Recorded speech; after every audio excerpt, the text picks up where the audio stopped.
నమస్కారం మిత్రులారా.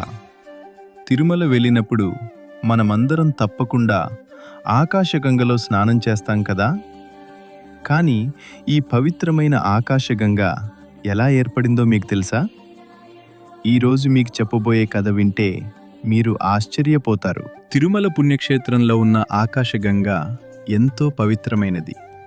భక్తులు నమ్ముతారు ఈ నీటికి సకల పాపాలను పోగొట్టే అద్భుతమైన శక్తి ఉందని. అందుకే తిరుమల వెళ్ళిన ప్రతి భక్తుడు ఆకాశగంగ దర్శనం తప్పకుండా చేసుకుంటారు. కానీ ఈ పవిత్ర జలధార ఎలా ఏర్పడిందో తెలుసా? చాలా కాలం క్రితం తిరుమల నంబి అనే మహాభక్తుడు ఉండేవాడు. ఆయన ప్రతిరోజు స్వామివారికి సేవ చేసేవాడు. ఆయన పాపనాశనం నుండి పవిత్ర జలం తీసుకువచ్చి స్వామివారికి అభిషేకం చేసేవాడు. ఇది ఆయన నిత్య కృత్యం. ఒకరోజు నంబి యథావిధిగా నీటి కుండ ఎత్తుకొని స్వామి సన్నిధికి వెళ్తుండగా అకస్మాత్తుగా ఒక వేటగాడు కనిపించాడు. అయ్యా, నాకు చాలా దాహంగా ఉంది, దయచేసి కొంచెం నీళ్ళివ్వండి అని వేడుకున్నాడు. కానీ నంబి తీవ్రంగా నిరాకరించాడు. ఇది సాధారణ నీళ్లు కాదు, ఇది శ్రీవారి అభిషేక జలం, నేను మీకు ఇవ్వలేను.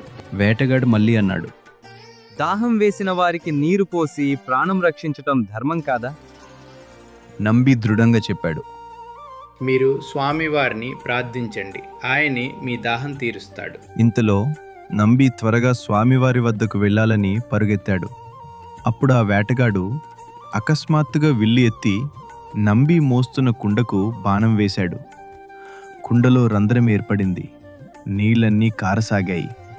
స్వామివారు తన దోసెటుతో ఆ నీటిని త్రాగసాగారు. నంబి కృంగిపోయాడు. అయ్యో, స్వామివారికి అభిషేకం ఎలా చేస్తానిప్పుడు? నంబి దుఃఖం చూసిన వేటగాడు నవ్వుతూ తన అసలు రూపం చూపించాడు. అవును, ఆ వేటగాడు మరెవరో కాదు, స్వామివారే. శ్రీనివాసుడు నంబి చేయి పట్టుకుని లేపాడు. 2 అడుగులు ముందుకు వేశాడు. ఆ బాణంతో కొండను కుట్టాడు. అద్భుతం జరిగింది. కొండ నుండి పవిత్ర జలధార ఆకాశం నుండి వస్తున్నట్లు బలంగా పొంగుకుని వచ్చింది. ఆ రోజు నుండి ఈ పవిత్ర జలధారకు ఆకాశగంగ అని పేరు వచ్చింది.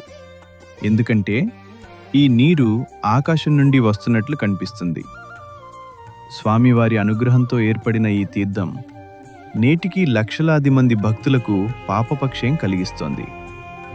మిత్రులారా, స్వామివారి కరుణ ఎంత గొప్పదో ఈ కథ చెబుతుంది.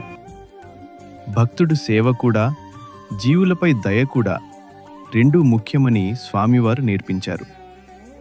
మీకు ఈ కథ నచ్చితే లైక్ చేయండి, షేర్ చేయండి. గోవిందా గోవిందా.